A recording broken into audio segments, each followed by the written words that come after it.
Good afternoon. We're here for the tenant-based rental assistance application workshop. We'll get a few things here going, and then we'll start with our slides.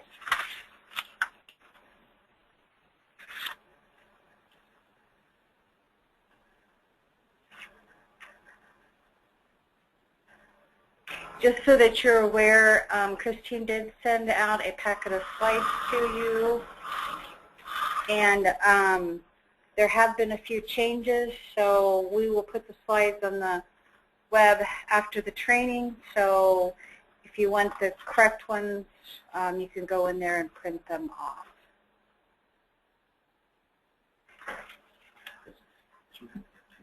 Thank you.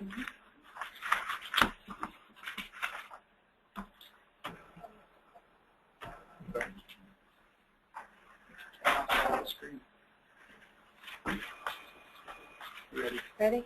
Okay, here we go. This is the agenda, kinda. We'll be going through the slides. They're kind of arranged in this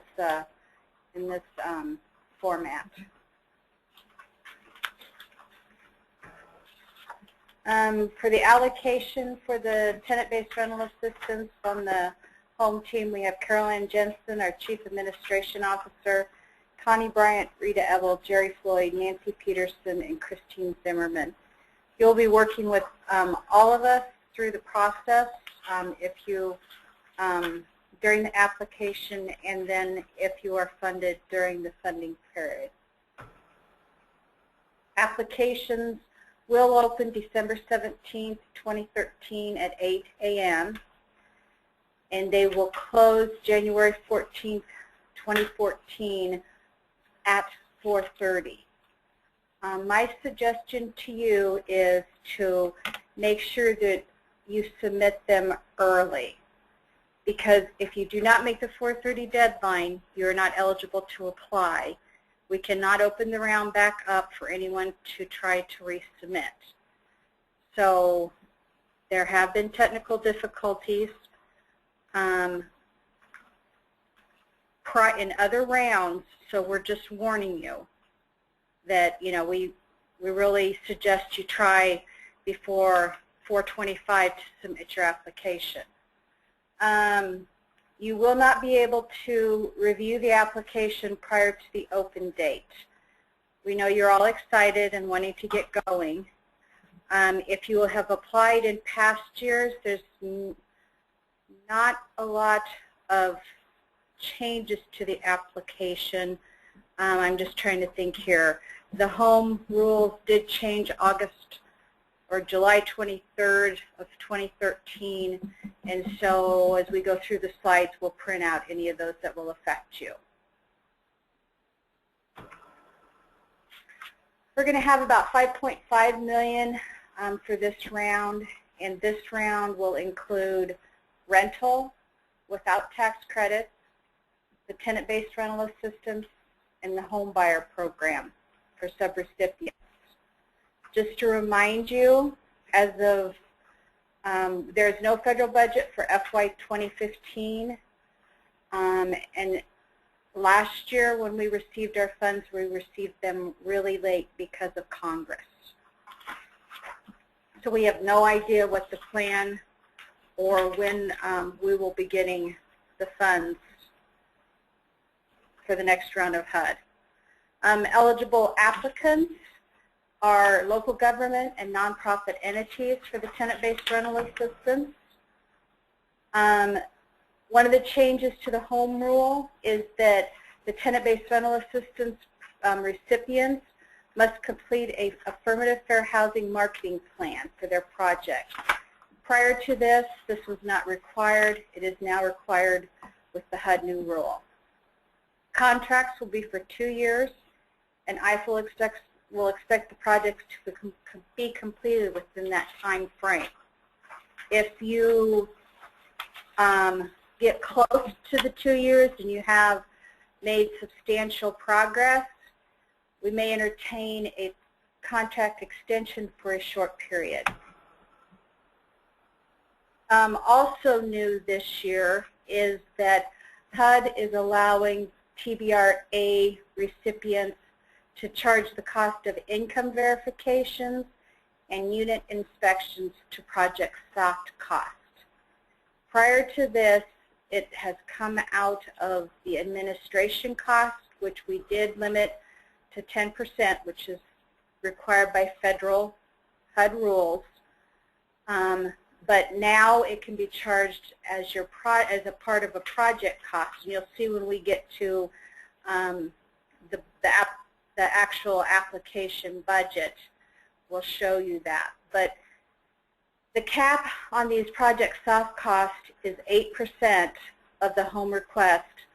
So you would add your rent subsidies, your security deposits, and your utility deposits, and you would take 8% of that for your soft cost.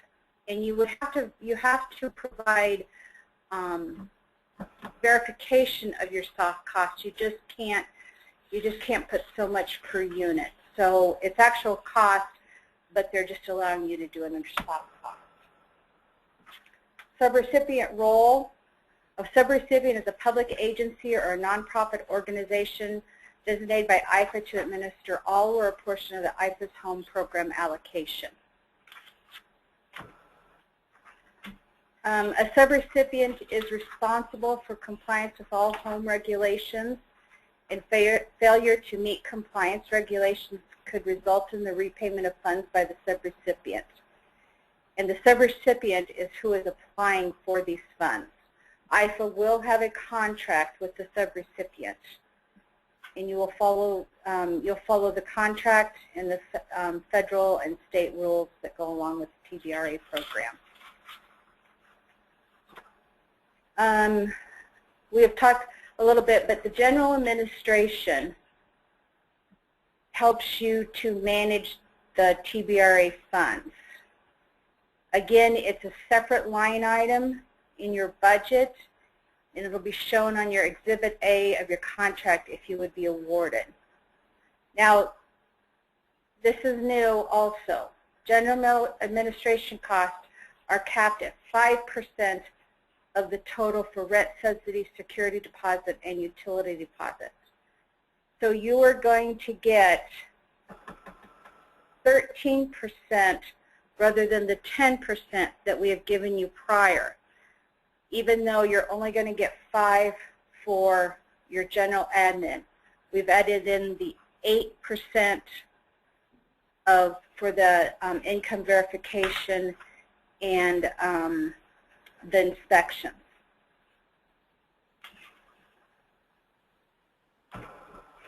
Subrecipient responsibilities. You will need to perform the administration for the home. We will not let you contract that out as a subrecipient. You have to administer the funds through the general administration. There would be an administration plan. There's the Affirmative Fair Housing Marketing Plan. Again, that is new. You'll have reports, reporting. You're verifying household incomes. That will be a soft cost this time. There will be a contract between, actually a lease between the landlord and the households that rent the unit. Also, a subrecipient will submit draw request, and if there's any local match, they will report that. They will send in audit and monitoring. During the time of the grant, a project manager will come out and monitor your project. The subrecipient, if they do third-party contracts, are responsible to procure for those through competitive bidding. And the subrecipient is responsible for the third party that they follow the home rules. If you are a nonprofit for procurement, you must follow 24 CFR Part 84. And if you are a governmental entity, you will follow 24 CFR Part 85. The timeline, IFA expects the TBRA contracts to be completed within 2 years. Again, if you have made significant progress, we may grant an extension, but we also, if there's no progress being made, we can deobligate the funds, use them for the next round for another recipient or subrecipient. Conflict of interest applies to the TBRA program. I'm just going to read this. No employee, officer, or agent of a subrecipient may participate in the selection, award, or administration of a contract supported by home if a real or apparent conflict of interest could be involved. Lead-based paint, when you move someone into a unit, you need to make sure that this has been taken care of, so you need to be familiar with this. If you are not, this would be something that you would procure out and do a third-party contract with. And while we're talking about contracts, I just want to make sure that anyone that does third-party contracts make sure to include the federal language in your contracts. I've been seeing a lot of monitoring where the federal language is not included, and it needs to be in your federal contracts.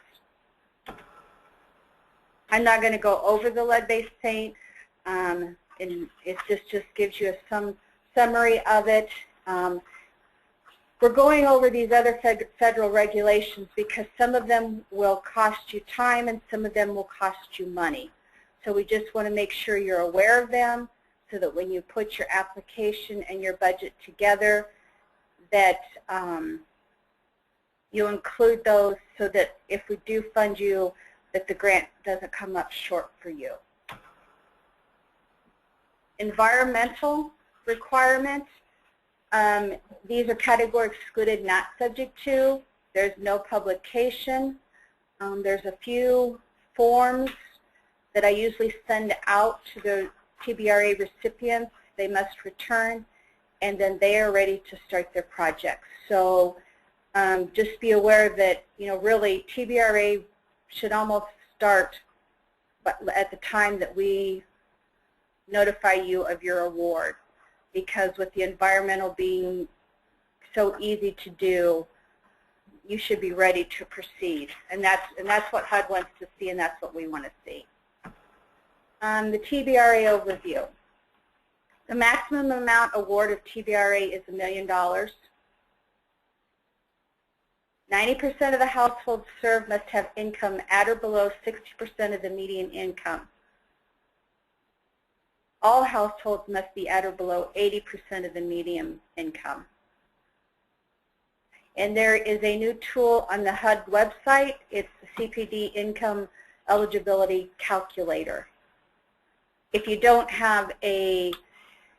currently don't have a project or you don't figure income calculations, this would be something that you wouldn't have to reinvent the wheel with. You could just go in, and I think people that have used it really like it. So it would be something you wouldn't have to reinvent. The rents cannot exceed the fair market rent. If you go to that web link there, that will be, I think that's the 2011, but if you would go back one, then you could pull up the most current. Also, your unit must meet H2S standards, and again, temporary lead safe for the people that will be renting. Forms of assistance for TBRA, monthly rental assistance payments, security deposits, that can be up to 2 months of rent, and your utility deposits. You cannot just apply for utility deposits by itself. They must be in conjunction with one of the above assistance.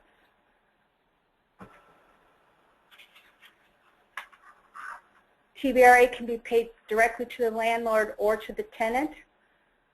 We prefer that it be paid directly to the landlord, so we have no problems with the transactions. And that would probably be something you would address in your administration plan, that you would pay the landlords. The assistance is portable. The money follows the tenant. They are not required to live in your units. They can take their TBRA assistance as long as they're in your area of service, and they can use it on any unit that meets the HQS and lead safe and that they can afford. Maximum assistance is limited to the difference between the actual rent and 30% of the household's income. Again, rent assistance can be up to 24 months. And again, security deposits may not exceed 2 months of rent. Application tips. To show the need for the project, it would be wise to look at your Public Housing Authority waiting list. Just to, you know, we all know they're all high out there, people waiting to get on the Section 8, but that's something you need to tell us in your application. You also need to document your administrative capacity and keep your administrative expenses reasonable. This is a very intense administrative program. There is a lot of record keeping and moving clients to units and inspections and stuff. So just be aware of that. Include income verification and unit inspections in your budget as a soft cost, and again, we have broken that out for you, so you'll see when we get to the budget. And you must document that the unit is decent, safe, and sanitary. Oh, I'm sorry.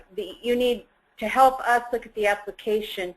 You need to let us know that there are units out there that would be available for rental. We don't, you know, if I know that some areas are very, the rental units, they're hard to come by, and we'd like to know that they're available out there so that we can get the money going and get people into housing.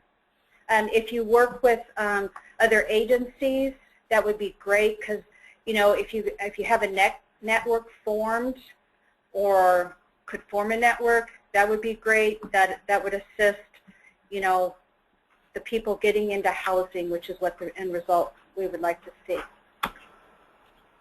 Okay, so what we're going to do is we're going to go through the application. Yeah, just a second. We're going to go through the application, but if you do have questions, now this home@iowa.gov, it does not open until the day the application opens, December 17th. So if you have a question between now and then, you can either email Jerry Floyd or Rita Ebel or Carol Ann Jensen, and what we'll do is we'll probably take those email questions and we will put them on the Q&A the first Friday that we have it open, so that everyone gets the same information. And so that's, I wanted to let you know about that. Okay, now also the disclaimer is that this is general information. It does not carry the force of a legal opinion. We have to include that. Okay, so now I'm done with the slideshow. So do we have questions? Well, as soon as we get done with questions, we will go to the application and actually go through an application for you.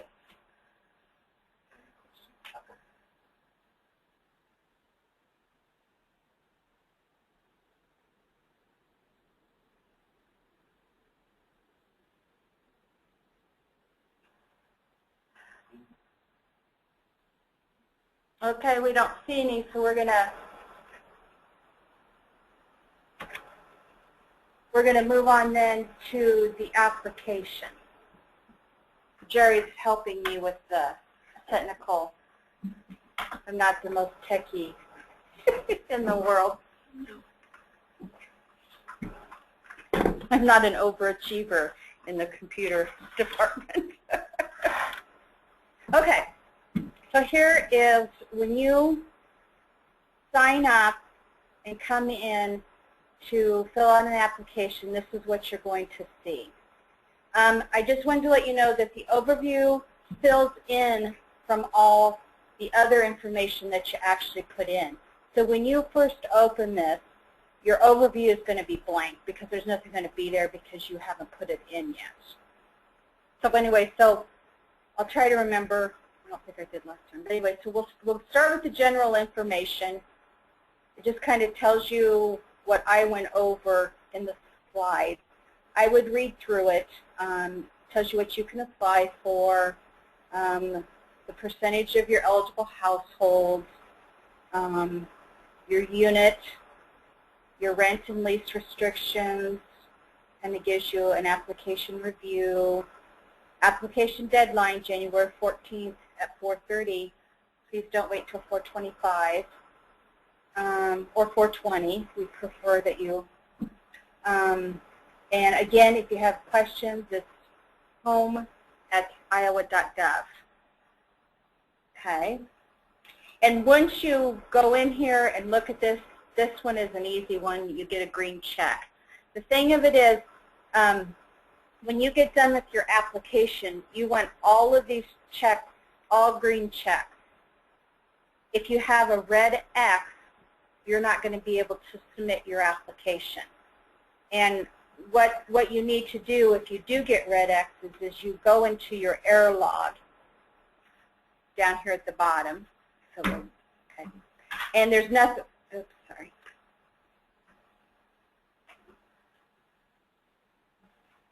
Okay, so there's your error log. And since we've got green checks, we don't have any errors. But if you did, it would tell you what part the error is in. It would tell you which tab to go to over here and actually what was wrong. So that's kind of cool to know that you don't have to hunt and check to see where your errors are. As the first time I did my home buyer application, I did it wrong, the budget, I think 3 times. But anyway, we got through it. So there's the general, okay, so the project name and description. We want to know your name, who you're going to serve, families, okay. If you have a targeted population, persons with disabilities is what this TBRA is going to serve. They're serving within the city of Creston. What usually happens on number 4 is you will have a list of all the cities in Iowa, and you pick which city or cities that you are going to assist. If you are a great place, oh, I understand. Okay. If you are a great place, you put yes, and then you will upload documentation to prove that. I'm talking to myself because in my application that I did for home buyer, I could come in here and show you guys what was under these drop-down boxes. But since this was created by Connie, I can't do that. So that's okay. So I'm just okay. Here, number 6, provide a brief description. This may be released to the public.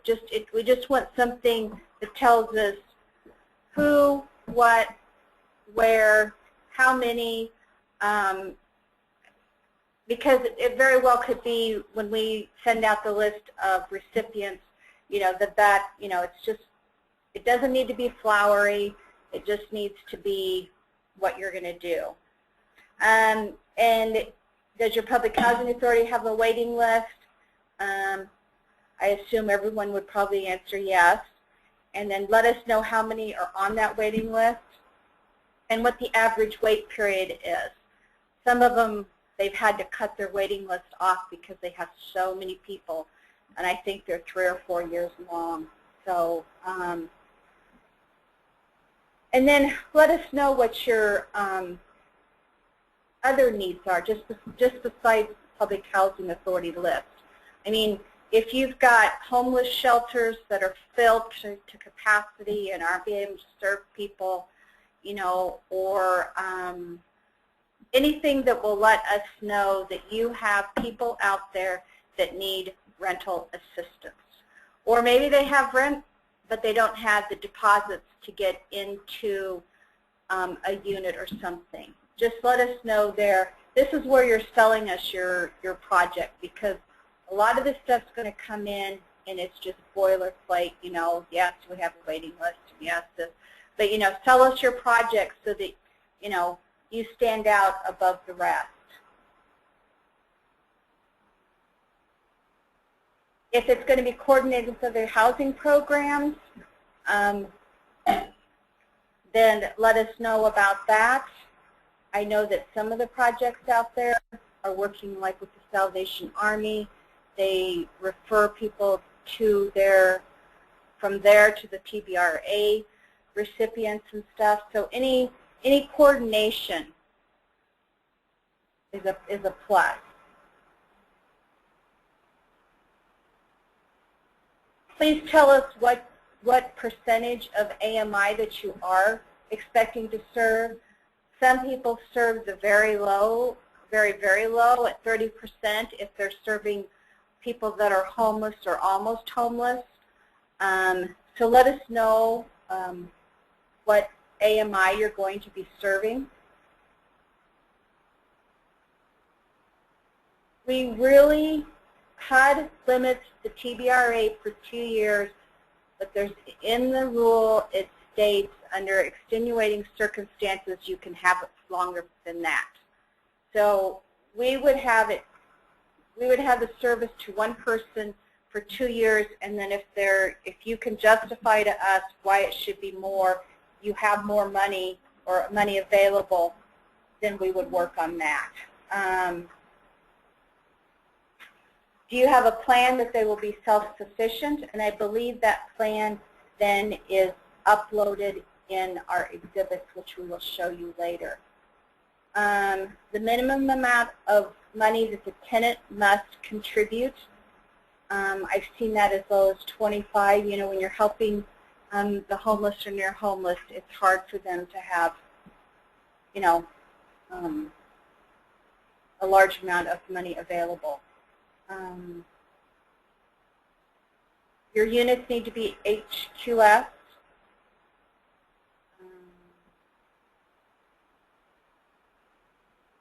The lease should be at least 12 months.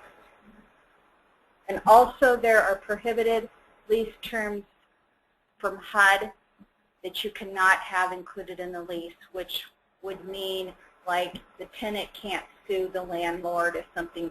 So we would go through that stuff if you were awarded.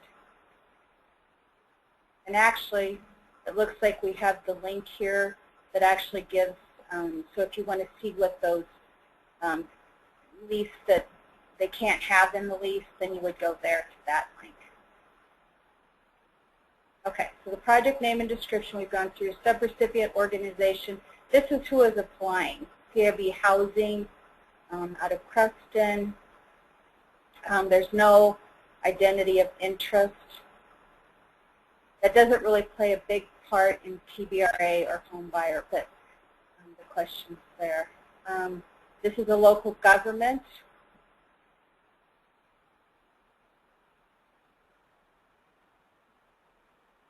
So yes, they would mark yes for the local government. There is a DUNS number that is required for each recipient or each applicant. Here's the link that gets you to the DUNS number to apply for one.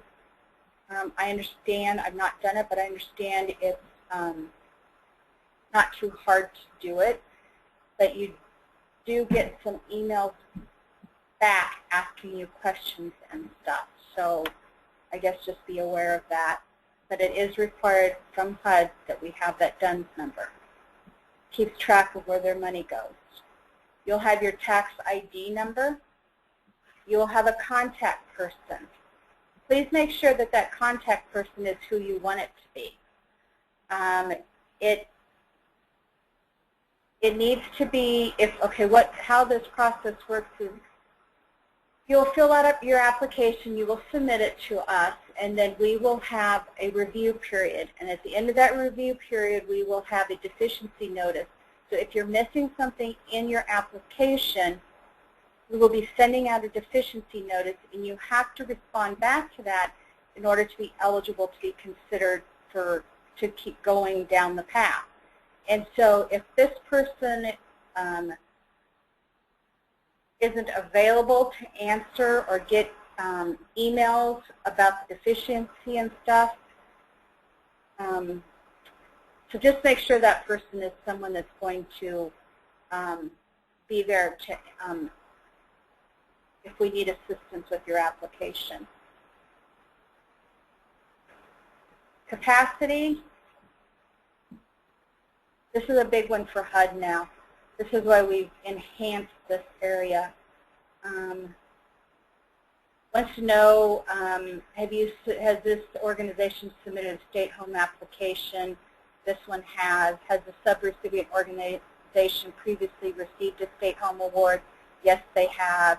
And then you list for the last 5 years what those awards have been. Got the project name, year it's funded, how many they served, and how many they said they were going to serve, how many they actually served, and were their funds expended during the contract period, or were their extensions granted. And this is, again, capacity is what HUD is looking at also, and encouraging us to help get the home funds out the door. And then this is the second one that they were funded with, which comes from these two lists here. So it gives us the information of how many they served, what they actually served. Okay. Wants to know, are you proposing that any other home projects with any state or local programs be undertaken simultaneously? So I think she marked no on this one, but I think we can't see it because of the screen. Because otherwise there would be a drop down, and she would have to, if she would have marked yes, she would have had to tell us what other ones she was doing at the same time. So number 5, description of any other past programs or projects with subrecipient organization administered which successfully promoted low-income housing within the last 5 years. So this is not just, this question here is not just about the home program. If you've done any other low-income housing in your area or as your organization, please include those. It's just more experience that we see that you have. Then we ask you, have you had to repay or forfeit any funds? And we hope the answer to that is no. Then we ask if the organization worked on any housing projects which currently has an outstanding non-compliance issue. And again, we hope the answer is no. But if it is yes, just explain it and how you're going to fix it, that it's fixable. Has the organization experienced any turnover in key staff in the last 2 years? Again, we want to know if your staff is up and going and ready to hit the ground running when we give you these TBRA funds. Now here is your staffing experience for your organization. You'll have, there's your app, okay, rent subsidy programs, marketing, leasing, technical services. They don't have, oh yeah, here. It is the property management. And some of these, again, like the inspections and stuff, you may have to do a third party if you don't have someone on staff. But right now, they have all their staff except for this one, property manager. They're going to contract that. And they're also property maintenance. Their staff are going to do the leases. HQS inspections are going to be due by a contract employee. And tenant income by staff and lead-based paint, it looks like they have a partnership with Safe Environment. So that's your capacity. Your project timeline. This we know will change, but this is an estimate to kind of let you think about, you know, how quickly you can get this going and moving. It's since we don't know when we're going to get HUD funds, you know, that's why we know this will change. And what we will do is we can just move it forward by the amount that we're delayed by not getting our HUD funds. If it happens, maybe we'll get them on time. But anyway, so we just need a month and a date or year of when you're planning on accomplishing these timeline items. Funding sources and match. You're going to apply, you know, you're applying for your state home. No, it can't be used as match, and you're applying for $401,100. And then other sources of funds is the enterprise in Creston, and it must be $180 in cash. Whoa, that's a lot. And that can be used for match because I assume it's cash. So you go here, and it has your source type, which is your home. And then you have your other, and tells how much. And it is cash, non-federal source. And then she has additional match funds of $400 that's not included in her sources up here. So this will be added to our next page, but it won't be included in this funding source. So we go to the budget. She's going to do 40 households or assist 40 households. She's estimating $300 for 1 bedroom, $400 for 2 bedroom, and $500 for 3 bedroom. Again, those are going to vary according to where you're located in the state, whether you're in a large community or a small community. And this shows she wants to serve 5 families with 1 bedroom, 30 families with 2 bedrooms, and 5 with 3 bedrooms. She's going to provide that for 2 years, 24 months to each one of those families. And that brings her total rent subsidy there.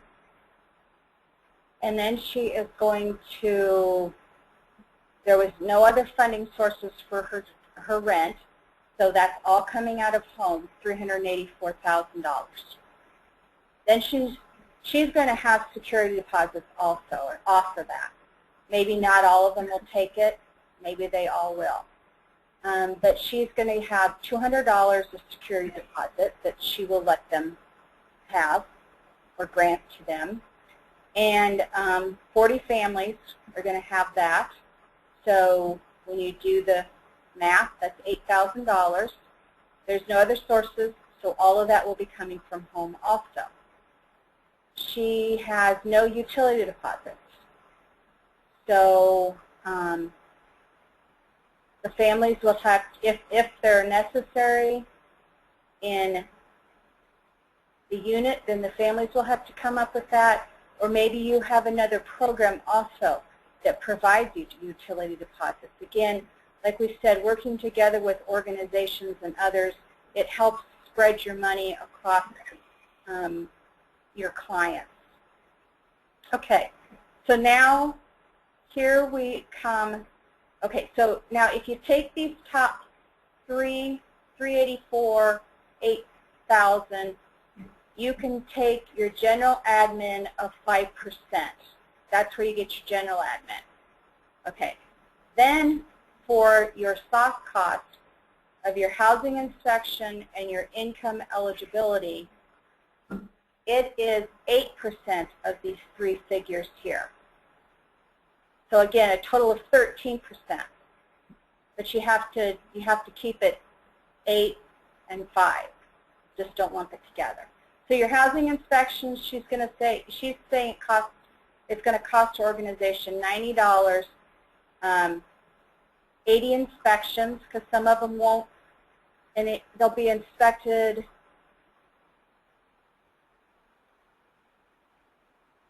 The thing about it is, I want to clarify here. I don't want to. If the inspection or the income eligibility do not result in serving a client, it has to go back to general admin. So I just want to make sure that that's clear, that you don't think you get to charge your housing inspections or your income eligibility at this using soft cost at 8%. It has to be tied to a client. So I just want to make that clear, because this might be a little confusing. So anyway, if you have questions on that, please email us. But anyway, so again, these two numbers are the top 8% of these, and these two numbers have to serve a client or an address in order for them to be eligible for the soft cost. Okay, so so she has $7,200 there. Income eligibility, she thinks it's going to cost her $40 to determine that, and with 40, an estimated 40 households, so that's going to cost her $1,600. So her total request per home is $400,800. And then, oh Lord, okay, she's got her other sources going into general admin of $180, and if you remember, that came from there,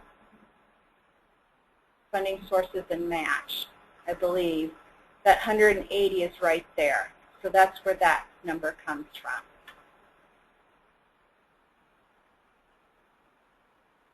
Okay, and then, so she is only going to charge, then the home program, she's only asking for $300 rather than the 5% of the 3 that she could have. Okay, that's fine. She thinks she can do it that way. Okay, so $401,100 is the total home funds requested. That's your project cost and general admin, and then total project cost includes the match that was not in your funding source. So it's $401,680. Okay, so before I go there, so if we go back up to the overview, since we've looked at all that, it's the TBRA in Creston that comes up. She's asking for the $401,100. That's the state home grant. The home regular funds is $400,800, and that's with. And then you have the next line. You have $300.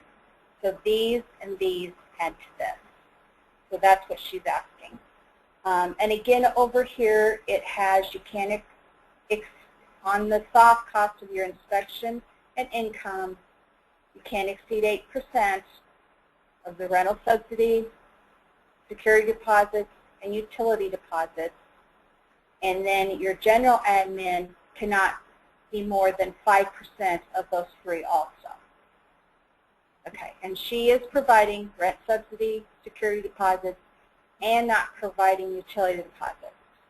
She's serving families with disabilities, and then this is her funding sources. This is her extra match here. This is total project cost, which includes the match and what she asked for. This is her information, and this is who all of our questions and correspondence will be directed to So we hope Carol Ann is in the day that we send out deficiencies to Creston. This shows the number of people she hopes to assist is 40, and the amount that they're going to, the AMI that they're going to be assisting. Okay, so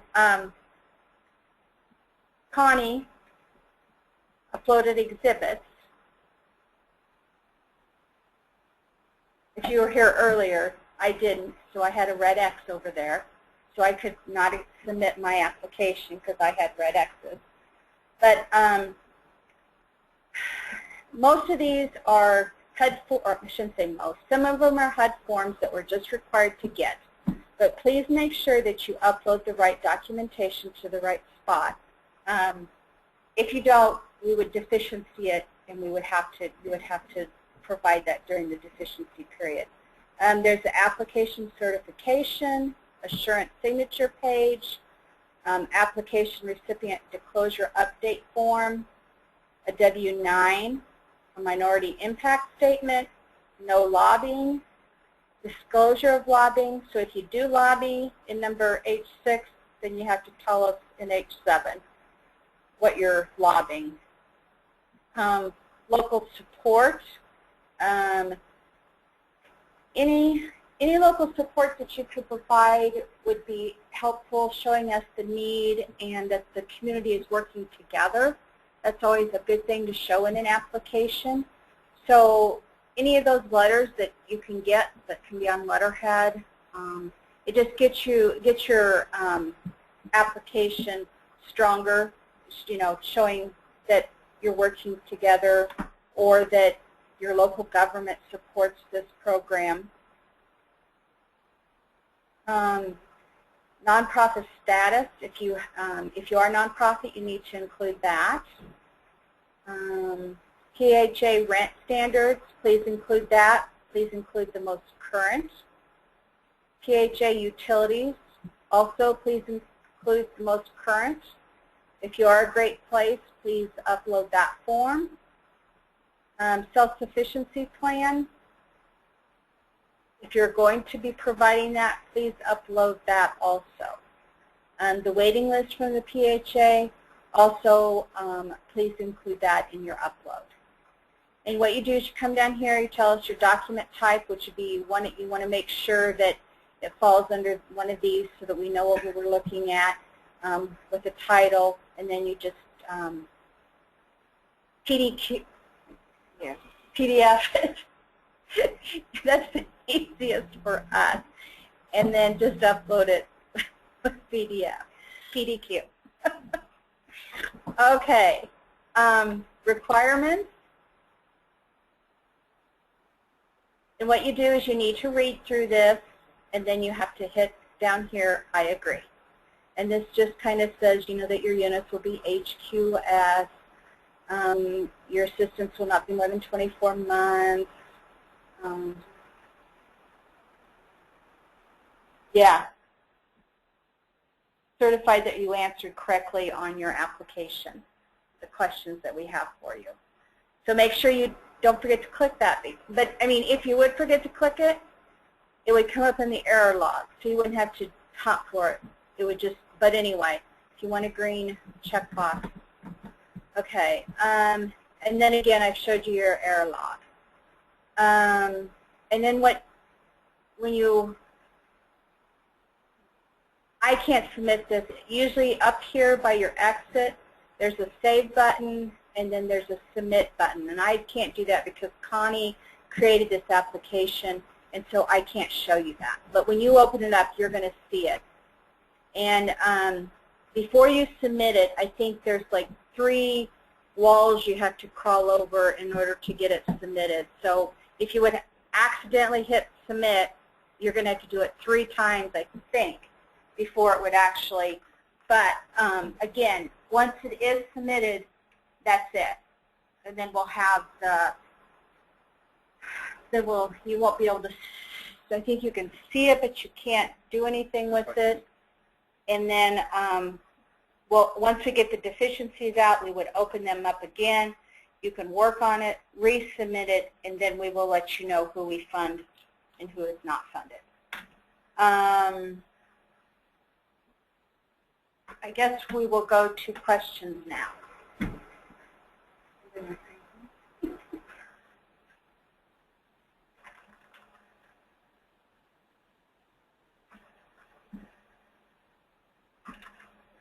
Okay, question. Is there a match requirement? No.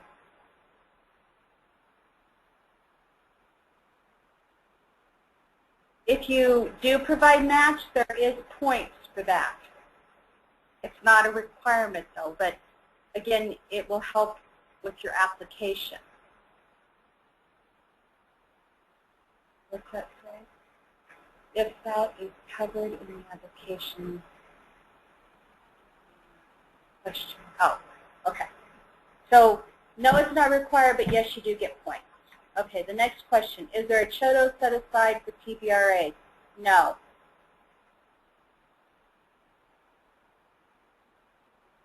Next, if a CHOTO wanted to partner with another agency, does the CHOTO have to be the main applicant subrecipient to be eligible in the set aside? CHOTO cannot apply for TBRA, their development.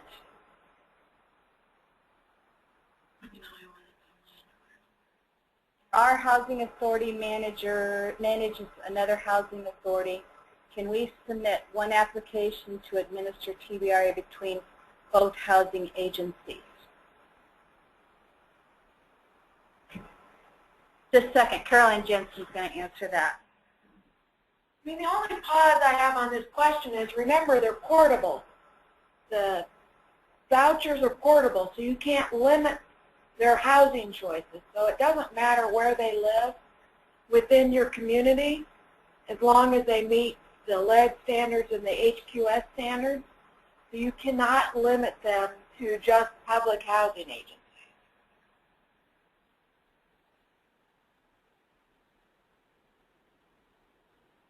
Okay, the next one is we want to use it for security and utility deposits. That is fine, as long as you use utility with security. You can't just give a, you can't apply for both, but only use the utility on certain tenants. You have to use both. As long as you're giving them both to a tenant, then that's fine.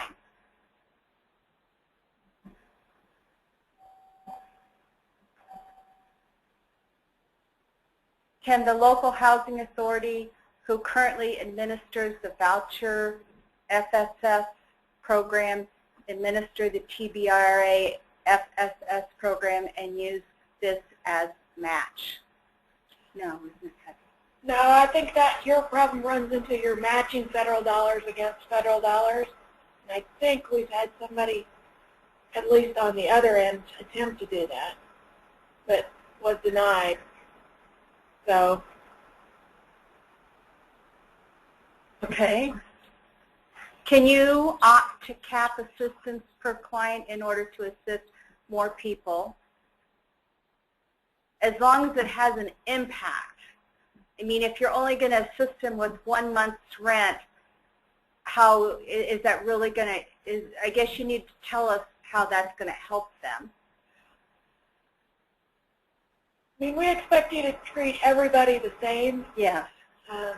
Doesn't mean exactly the same dollar amount because you could have different income levels. But if you're doing a 30%, you require the tenant to put in 30% of their income. It has to be, that calculation has to be the same for every applicant.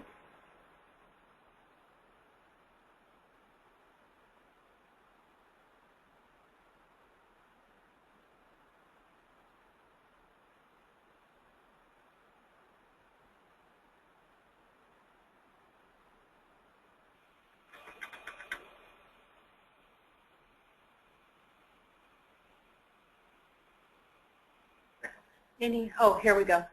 Here's another one. So are you saying that if we do only security and utility deposits, we still have to do HQS inspections? Yes.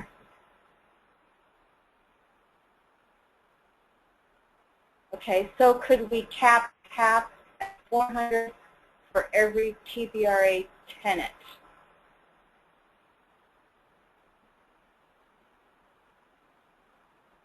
Let's get back to you on that.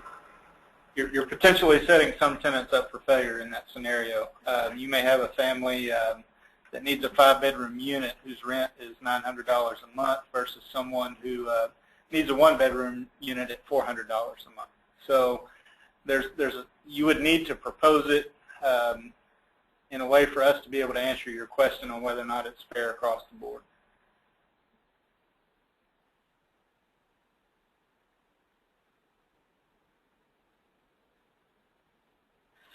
Okay, do you have additional guidance on administrative plan to administer the TBRA? We have a management guide that is on the web, the TBRA management guide, but we do have a disclaimer on that. Since the new home rules have been published, there are several areas that are not up to date, including this soft cost of inspections and income verification. The admin plan. I have had some other housing authorities and other agencies that have administered TBRA programs that have agreed to let us share their previous admin plans with other recipients. If you'd like some of that, please email us and we'll send you what you need.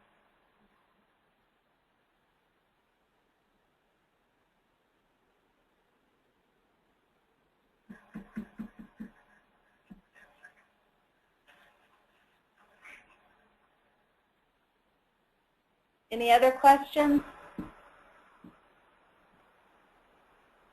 And again, if you do have questions along the way, you can email Jerry, I, or Carol Ann, and then once December 17th starts, you'll have to do the home@iowa.gov. And we have another question. Management guide has to wait until after December 17th. No, the management guide is out there on the web under the home program. Go under TBRA, and there is a management plan or a management guide out there. But again, just cautious, it's not been updated. But it will give you a general idea of, and also if you go into the HUD, home and look, they have a actual chapter that's called TBRA. Now again, that's probably not going to be updated either, but it gives you kind of, if you've not been involved with TBRA, it would give you kind of an overview of what's kind of expected for this project, for these types of projects.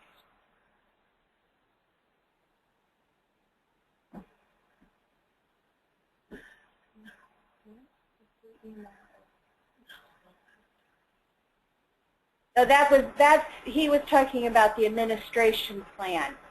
We do have samples of that, and that is required once you are funded. And what that administration plan is, it actually is how you are going to run your program. So, I mean, you can look at someone else's, but that's how they're running their program. And so I guess you need to decide how you're going to run your program, and if you're funded, then you would do an admin plan at that time. Does that answer your question or not?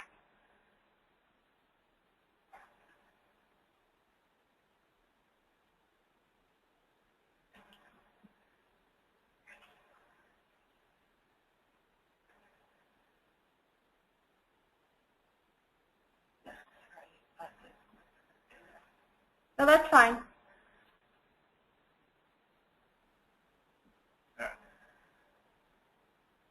Okay. Done? Are we, yeah, that doesn't look like we have any more questions. So again, you can email them to us for a while, and then December 17th, please use home@iowa.gov. Thank you for your time this afternoon, and Good luck with your application.